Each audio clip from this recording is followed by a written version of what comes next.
What's happening, everyone? This is Vince Delmonte with a new episode of Ask the Skinny Guy Savior. I'm taking your questions off my Facebook fan page, 60 seconds or less. I promise we're going to do 5 questions this time. So I'm going to take this question here from, oh, here it is, from Steven. From Steven Rummy. He says, hey Vince, what's the best way to eat right while with your family during Christmas, especially when your family isn't cooking or baking healthy food? So, Flavia, did you hear the question?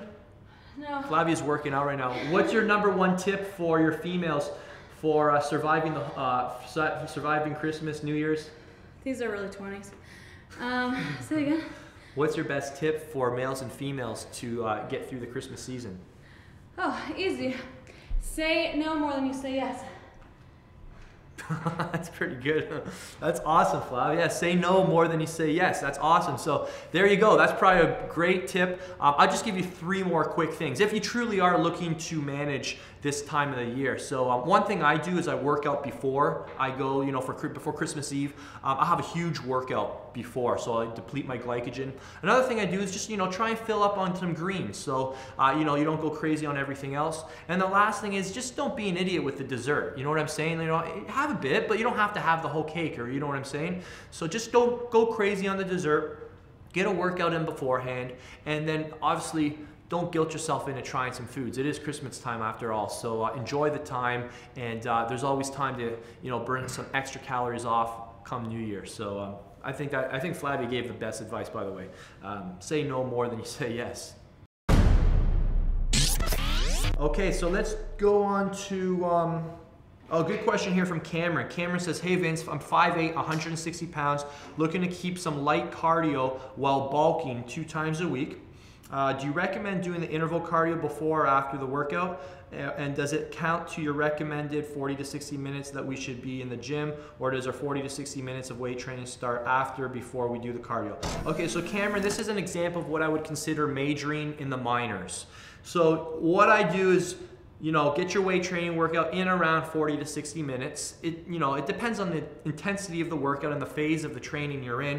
But as long as it's roughly 40 to 60 minutes, do your cardio afterwards, and always do interval cardio. As a young guy, you want to focus on getting fit. It's better for keeping cortisol levels lower, and it's going to just give you a better bang for your buck. So if you're only doing cardio twice a week, which is fine, you get great gains on that, light cardio really isn't going to do a whole lot. So, bang out a good 20 minutes of interval cardio and you'll be set.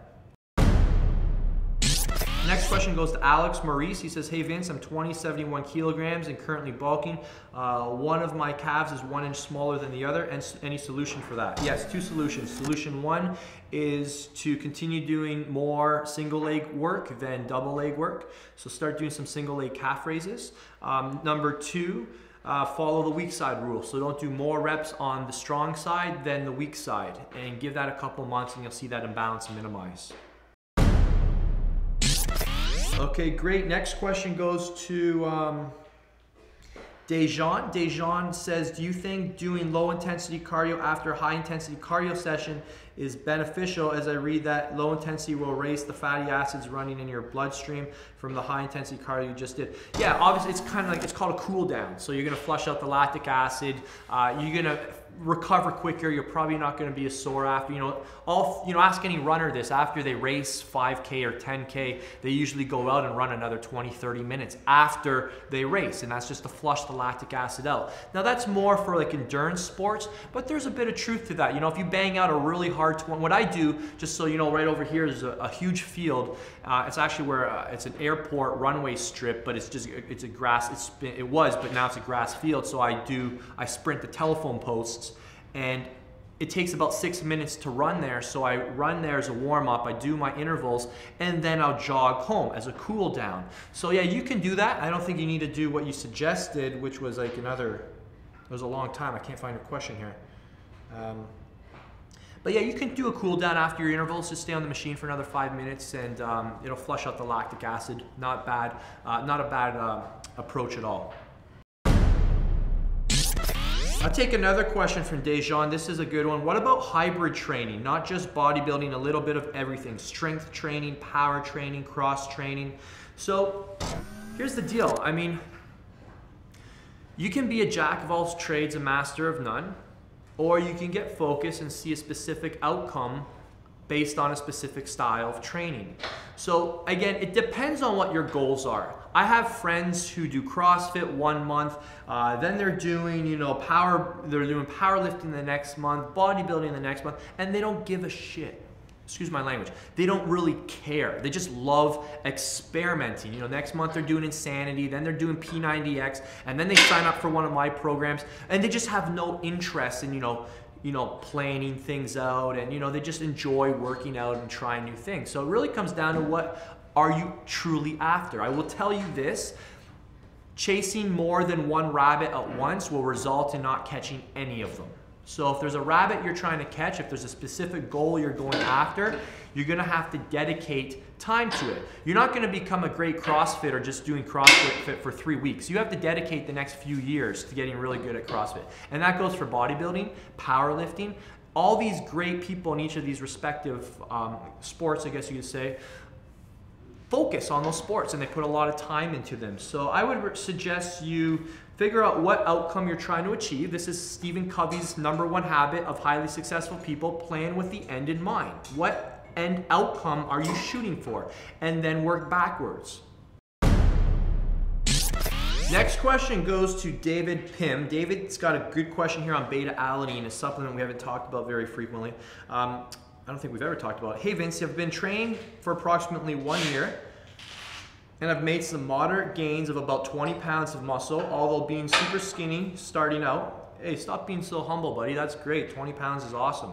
I have recently purchased the supplement beta-alanine as I have read some good articles that it can aid building, especially when used alongside branched-chain amino acids. What are your thoughts on this product and how would I go about taking it? Presently, I'm going to buy a packet. I'm going to buy the pack and doing 1.5 grams 4 times per day. Cheers, keep up the great videos. So beta-alanine is an awesome product. Beta-alanine essentially increases your carnosine levels. And carnosine basically helps trigger buffering mechanisms in your body that help reduce lactic acid. So if you're involved in sports, if you're involved in any form of activity that that changes your pH levels dramatically, basically to a state where you're very acidic, where you're training with lots of lactic acid, beta-alanine would be a great product for you to consider. A lot of great research behind it as well. So in terms of how to use it, essentially what you want to do is start off on, I recommend to start off with 1 gram pre-workout and basically keep adding 1 gram per week until you start to tingle. Once you start to tingle, that's pretty much your maximal limit. There's nothing wrong with the tingling, but essentially just one of the side effects of the beta-alanine. So basically what I've done is I've got my dosage up to around 6 or 7 grams before, if I take more than that, I start to tingle. So I basically take 6 to 7 grams pre-workout and that's it. You don't have to space it out throughout the day. Take it in 1 dose and you can just basically take it as much as you want. In terms of working synergistically with BCAAs, I haven't read anything about that. If you want to send me the stuff that you were reading, feel free to put that in my private inbox and I'll take a look at it. I do know, and don't quote me on this, but I do know there's some synergistic effects of combining creatine and beta-alanine. Pretty much beta-alanine, pretty awesome product if you're involved in sports that involve a lot of lactic acid. Basically what it's gonna do is gonna help you buffer the lactic acid better. It's gonna help you train longer, harder. It's gonna help increase your performance, which is gonna result in greater adaptations. So it is a good product. It's something that I actually just discovered in the last year or so. I never even heard of beta-alanine until recent. So a lot of great research on that, by the way. Last question for today is from Francis Janik. He says, how long should a cutting program last? I'm at 20% body fat and want to get to 8% body fat. How long should this take? Is more than 4 months too long to cut the fat? Any advice would be appreciated. So if you lose 1% of your body fat per week, that would be 12 weeks, which would be 3 months. And that is perfect. I don't recommend anybody cut for longer than 3 to 4 months at a time. Being in a caloric deficit is gonna result in nutrient deficiencies over time. Just because your calories are so low, you're gonna be getting a very small amount of micronutrients. And You're fine if you stick to a program that helps you lose 1% of body fat per week. Now let me tell you, you've got your work cut out for you. It sounds a lot easier than it's actually achieved, but that's a great game plan, and I highly recommend you get focused on that goal. And I'll actually put a link down to my DVDs, Stay Shredded Status, which are the DVDs. I've got them over here. Keep that camera rolling, I'll be right back. I got Store Del Monte down here as well. So anyways, these are the ones I'm talking about. I've plugged these before, but this is an 8-disc DVD series that tells you exactly how I went from 227 down to 195 in 16 weeks. I lost approximately 1% of my body fat each week, and I got Stage Shredded Status, which was the name I gave it, and I got my WBFF Pro card, and I basically show you how I manipulated everything from start to finish: cardio, supplements, weight training, everything. And it's on 8 DVDs. It's available for you to pick up. So I'm sure you'll gain a lot of insights on how I went about doing that, and as will everybody else who is interested in the same goal. So yeah.